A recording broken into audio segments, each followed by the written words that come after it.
Bonjour, cette vidéo s'adresse à des élèves de terminale option maths expert. Il va falloir donc linéariser l'expression sinus x au carré cosinus x au cube afin de pouvoir justement calculer cette intégrale de 0 à pi sur 3 de l'expression qu'on nomme bientôt f de x dx. Donc comme je viens de le dire, f ici désigne une fonction définie sur R par f de x égale sinus x au carré cosinus x au cube. Premièrement, donc, il faut linéariser l'expression sinus x au carré cosinus x au cube, afin, au deuxièmement, d'en déduire la valeur exacte de l'intégrale de 0 à pi sur 3 de f de x dx.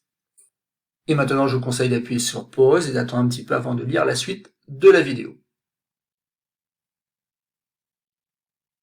Donc passons à la correction de cet exercice.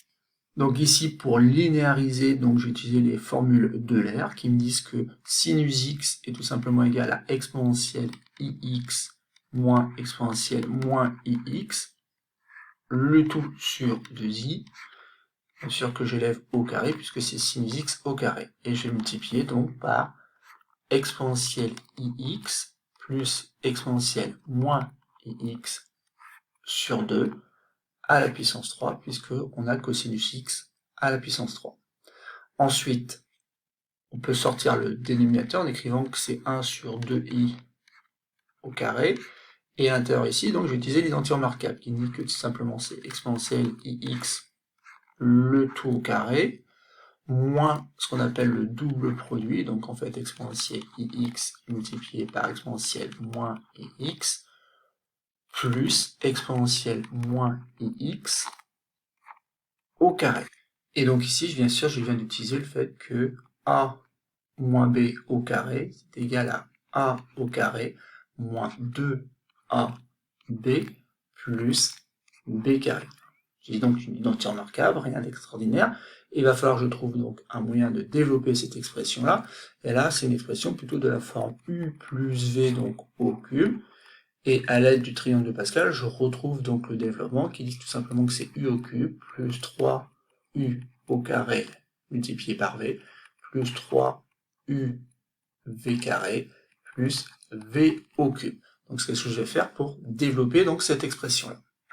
Et donc je commence déjà par sortir donc le 1 demi au cube, donc ça fait 1 sur 2 au cube. Ensuite, donc j'utilise cette relation qui dit que donc on a u au cube, et u au cube ici, donc ça va faire exponentielle ix au cube, plus 3 fois donc exponentielle ix au carré, multiplié par exponentielle moins ix, plus 3 exponentielle donc ix, multiplié par exponentielle moins ix au carré, plus exponentielle donc moins ix au cube, et c'est terminé, j'ai développé donc cette expression-là. Sauf que maintenant, il va falloir forcément la rendre plus simple. On a notamment ici donc 1 sur 2i au carré, donc qui fait tout simplement moins 1 quart. Ensuite, exponentielle de ix au carré, ben, ça va faire exponentielle de ix. Ici, on a moins 2, mais moins 2 multiplié en fait par 1, puisque exponentielle ix multiplié par exponentielle moins ix, ça fait exponentielle de 0, donc ça vaut 1. Plus exponentielle, donc moins 2x.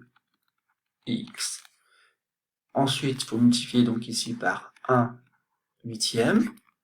Et de la même façon, j'utilise les propriétés pour dire que ça fait exponentielle 3ix plus 3 fois exponentielle ici, donc 2x multiplié par exponentielle moins x, qui fait exponentielle ix.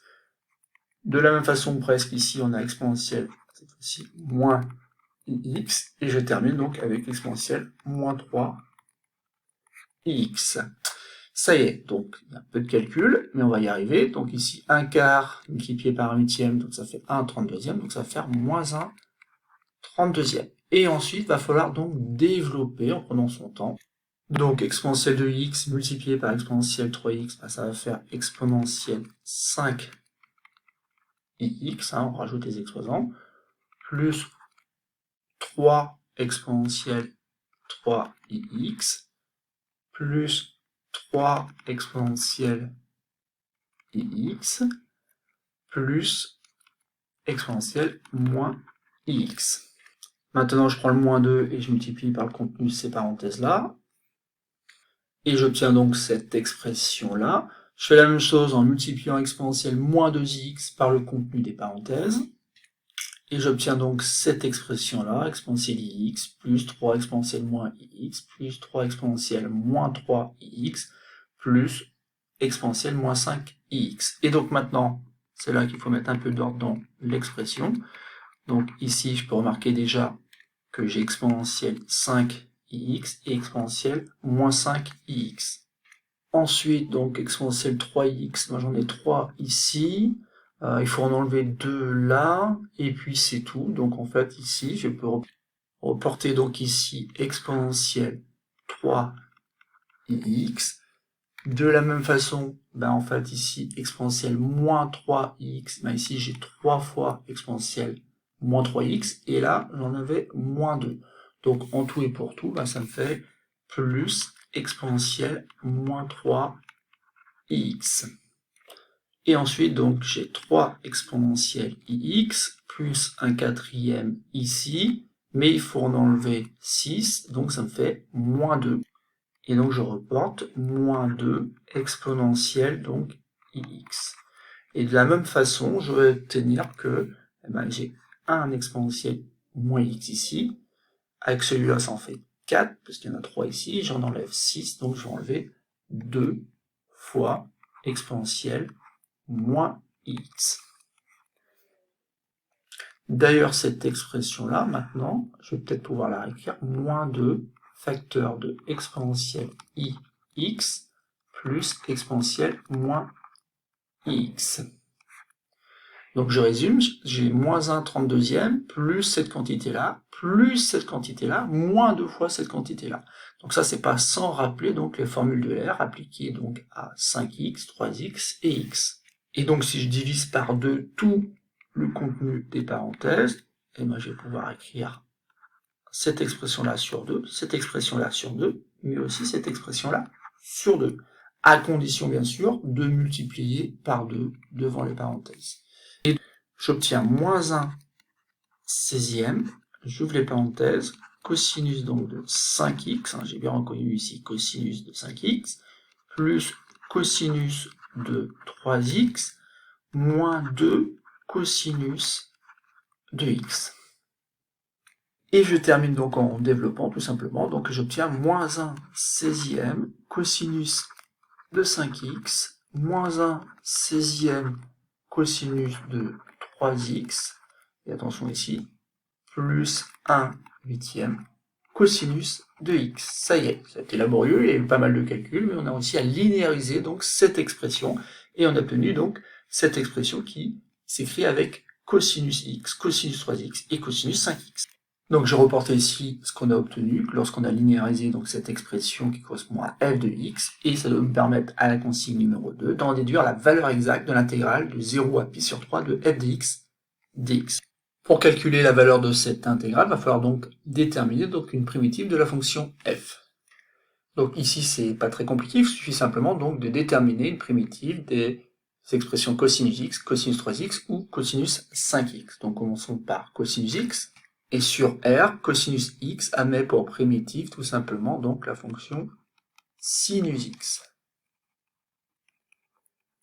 Ensuite, donc, on va faire la même chose avec cosinus 3x. Alors, cosinus 3x, attention ici, donc il y a le 3 qui peut être un petit peu gênant, mais ici, donc ça va être sinus 3x, la primitive, sauf que quand vous dérivez sinus 3x, donc vous faites apparaître un 3 devant, car je rappelle qu'à la dérivée de sinus u, c'est tout simplement donc u' cosinus u. Donc si je dérive donc sinus 3x, je fais apparaître un 3 devant, donc il va falloir que je m'arrange avec donc justement un coefficient 1 tiers qui va permettre, lorsque je vais dériver sinus 3x, de bien obtenir cosinus 3x. Et de la même façon, cosinus 5x admet pour primitive donc 1/5 de sinus 5x. Et donc grand f est une primitive de petit f à condition de choisir grand f, la fonction qui a x et correspond donc, attention, donc il y a moins 1 16e, donc multiplié donc par 1/5 de sinus 5x. Donc bien sûr ici je vais pouvoir remplacer par moins 1 80e. Et ensuite, donc, ça fait moins 1 16e multiplié par 1 tiers, donc moins 1 48e, sinus 3x, et je termine donc avec 1 8e de sinus x. Donc cette fonction grand F est une primitive de petit f. Et donc je vais pouvoir écrire maintenant que l'intégrale de 0 à pi sur 3 de f dx, et bien c'est tout simplement, en utilisant donc cette primitive, donc grand F de pi sur 3 moins grand F de 0. Donc ici, en remplaçant, on obtient donc moins 1 sur 80 sinus 5pi sur 3, moins 1 48e sinus de 3pi sur 3, donc sinus pi, plus 1 8e sinus pi sur 3, et je vais enlever donc l'expression que j'obtiens en remplaçant x par 0. Donc ça fait moins 1 80e sinus de 5 fois 0, sinus 0, moins 1 48e sinus de 3 fois 0, donc sinus 0, plus 1 8e de sinus de 0. Alors ce qui est intéressant, c'est de voir que sinus de 0, de toute façon, ça fait 0. Et donc toute cette expression-là est égale donc à 0. Donc il ne me reste plus qu'à me concentrer sur le calcul de la partie qui se trouve entre les parenthèses ici. Donc ça fait moins 1 80e. À l'aide du cercle trigonométrique, je peux retrouver la valeur de sinus 5pi sur 3, et je vais trouver que c'est simplement moins racine carrée de 3 sur 2. Sinus pi, sinus pi ça vaut 0. Donc il ne me reste plus qu'à faire 1 8e de sinus de pi sur 3. Et sinus pi sur 3, je me rappelle que c'est tout simplement racine carrée de 3 sur 2. Il ne nous reste plus qu'à terminer ce calcul. Donc ici, cette expression-là, je peux la réécrire comme étant tout simplement 1 sur 160 multiplié par racine carrée de 3. Et ici, donc j'ai cette fois-ci 1 16e de racine carrée de 3. Bon, je ne détaille pas, mais assez rapidement, donc on voit qu'on va obtenir donc 11 160e de racine carrée de 3. Et donc ça y est, on a la valeur de l'intégrale de 0 à pi sur 3 de f de x dx. Et donc c'est terminé pour cette petite vidéo. Donc à travers cet exercice, vous avez vu à quoi peut servir le fait de linéariser donc une expression. Ça peut servir à calculer la valeur exacte d'une intégrale.